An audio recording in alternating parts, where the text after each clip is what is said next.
Welcome to St Giles Cathedral.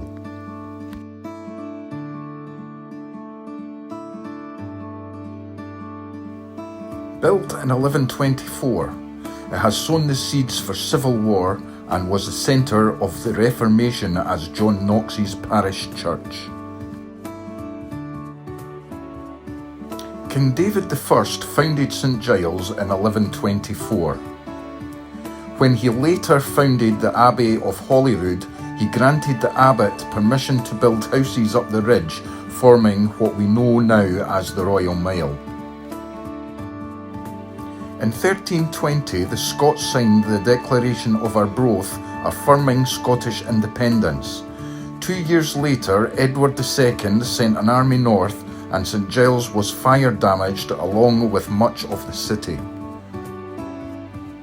In 1384, a meeting of the Old Alliance between France and Scotland took place in St Giles to plot a raid into England.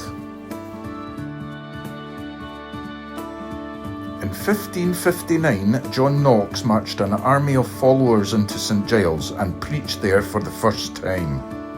The following week he was elected as minister and the building was stripped of its Catholic decoration. In 1637, Charles I tried to impose both the Anglican religion and a new prayer book upon St Giles. A local woman called Jenny Geddes picked up her stool and threw it at one of the preachers, inciting a riot. On the 29th of May 1687, King James VII founded the Order of the Thistle and issued a warrant to designate Holyrood Abbey as the chapel of the new order.